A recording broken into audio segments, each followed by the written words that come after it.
और इस वक्त शहजाद पूनावाला सीधे हमारे साथ फोन लाइन पर जुड़ चुके हैं। शहजाद, सवाल तो ये है, मोहन भागवत ने तो ये कहा कि भाई भारत में पैदा होने वाला हर बच्चा देश की रक्षा के लिए एकजुट रहे, और इसमें एकजुटता की बात है, तो ओवैसी को इसमें नफरत क्यों नजर आती है?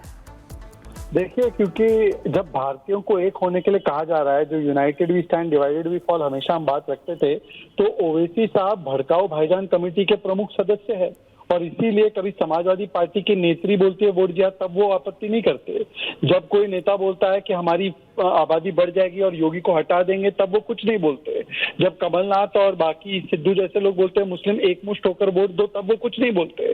और जैसे ही बोला जाता है भारतीय या हिंदू समाज एक हो जाए, तो जो वोट को डिवाइड एंड रूल की पॉलिटिक्स पर हिंदुओं को डिवाइड करो और वोट बैंक को एक करो वाली नीति पर चलते हैं, वो लगातार जो इसका विरोध कर रहे हैं। और इस पूरी श्रृंखला में आप देखिए, उद्धव सेना हो, ओवैसी हो या कांग्रेस हो, तीनों एक ही स्वर में बोल रहे हैं। इसका मतलब ये तीनों ही भड़काऊ भाईजान कमेटी के सदस्य है।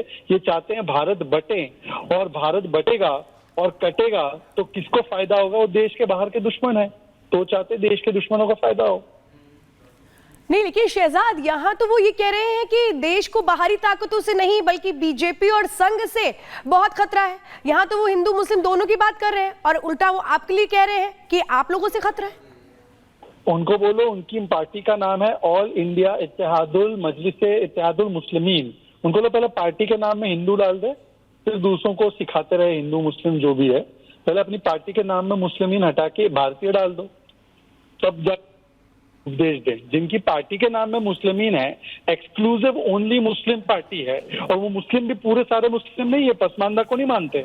हमारे जैसे 85% को तो मानते नहीं है, 10% की पार्टी है। तो जो खुद अपनी पार्टी का नाम मुस्लिमीन रखा हो, वो दूसरों को सिखा रहा है हिंदू मुस्लिम के बारे में। अब मतलब मैं क्या बोलूं, ये तो ऐसे हो गया ओसामा बिन लादेन अमन की बात कर रहा है। बिल्कुल शहजाद, जिस तरीके से आप ये तमाम बड़ी बातें कर रहे हैं, अब सवाल यही है कि क्या मुद्दा कोई भी हो, सिर्फ नफरत फैलाना ही मकसद रह गया है? वैसे जिस तरीके की भाषा का इस्तेमाल यहाँ पर कर रहे हैं कि मतलब को समझना नहीं है कि बयान क्या दिया गया है, सिर्फ और सिर्फ जहर उगलना है, जो नजर आ रहा है। बिल्कुल, देखिए, उनको बोलिए कि यूसीसी की पैरवी करते हैं, वो संविधान की बात करते हैं ना। हम यूसीसी के साथ है, ओवैसी साहब भी बोले यूसीसी के साथ है। यूसीसी तो एक करेगा और बाकी के कानून तो तोड़ते हैं, डिवाइड करते हैं। तो एक बार ओवैसी साहब मंच से बोल दे कि मैं यूसीसी के साथ हूँ, एक बार बोल।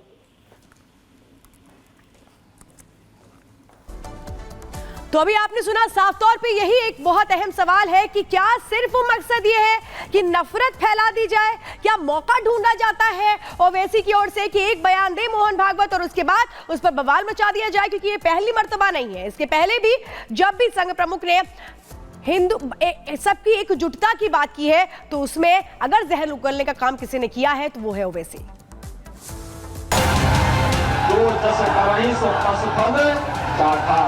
न किसी पर अत्याचार करती है और न किसी के अत्याचार को स्वीकार ही करती है, सबका हिसाब बराबर करके रख देती है। उत्तर प्रदेश में अगर प्रदर्शन के नाम पर हुड़दंग किया गया, अराजकता फैलाने की कोशिश हुई, तो फिर अंजाम बहुत खतरनाक होगा।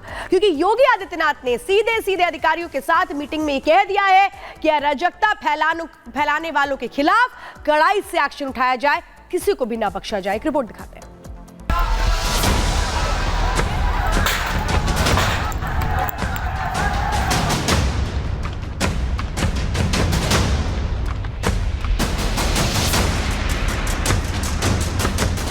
उपद्रवियों को सीएम योगी आदित्यनाथ की सीधी चेतावनी। प्रदर्शन के नाम पर अराजकता नहीं होगी बर्दाश्त। यूपी में करोगे हुड़दंग तो पुलिस का चलेगा राजदंड। उत्तर प्रदेश के मुख्यमंत्री योगी आदित्यनाथ ने एक बार फिर अराजकता फैलाने वालों को कड़ी चेतावनी दे दी है। अभी हाल ही में सहारनपुर से लेकर गाजियाबाद में प्रदर्शन के दौरान भीड़ में शामिल कुछ लोगों ने हंगामा करने की कोशिश की थी। माना जा रहा है कि योगी ने ऐसे ही प्रदर्शनकारियों को कानून के दायरे में रहने की नसीहत दे दी है। सीएम योगी आदित्यनाथ ने पुलिस और प्रशासन के अफसरों के साथ हुई एक मीटिंग में अपने तेवर दिखाए हैं। लखनऊ में हुई इस मीटिंग में योगी आदित्यनाथ ने कहा कि किसी भी धर्म से जुड़े देवी देवता, महापुरुषों, संतों के खिलाफ अपमानजनक टिप्पणी अस्वीकार्य है, लेकिन इसके विरोध के नाम पर अराजकता भी बर्दाश्त नहीं की जाएगी। महापुरुषों के लिए प्रत्येक नागरिक के मन में कृतज्ञता का भाव होना चाहिए, लेकिन इसे किसी पर जबरन थोपा नहीं जा सकता। अगर कोई आस्था के साथ खिलवाड़ करेगा तो कानून के दायरे में आरोपी को सजा दिलाएंगे, लेकिन विरोध के नाम पर अराजकता स्वीकार नहीं है। ऐसा दुस्साहस करने वालों को इसकी कीमत चुकानी पड़ेगी।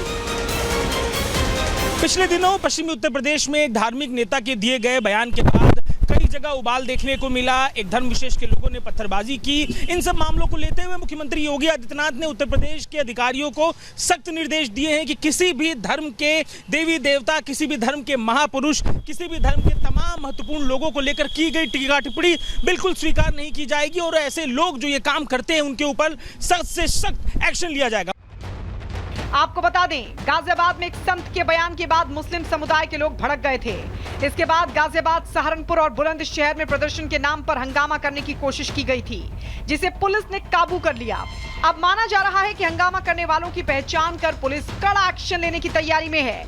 पुलिस के द्वारा मुकदमा 20 लोगों के ऊपर नामजद और कुछ अज्ञात के ऊपर दर्ज किया गया, जिसमें से कि 13 लोगों की गिरफ्तारी की गई है और उनके खिलाफ कार्रवाई की जा रही है। हमारे पास जितने सीसीटीवी फुटेज और वीडियो उपलब्ध हैं उनके आधार पर ये पहचान की गई है और लोगों से पूछताछ के आधार पर पहचान की गई है, जिसके आधार पर ये कार्रवाई की जा रही है। दूसरी तरफ हिंदू धर्म के दशहरा और दिवाली जैसे त्योहार भी आ गए थे।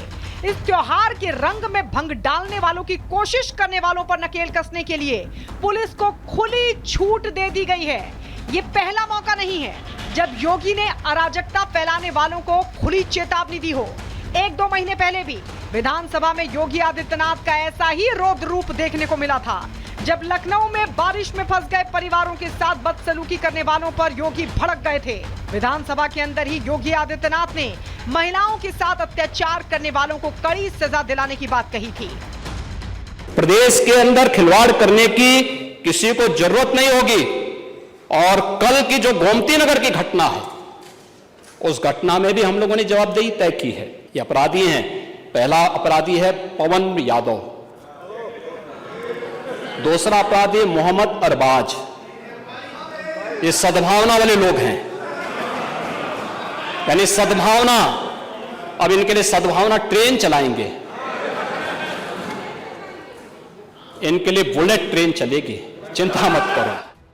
यूपी में योगी सरकार के गठन के बाद से ही शोधों, बदमाशों और दंगा करने वालों की शामत आई हुई है।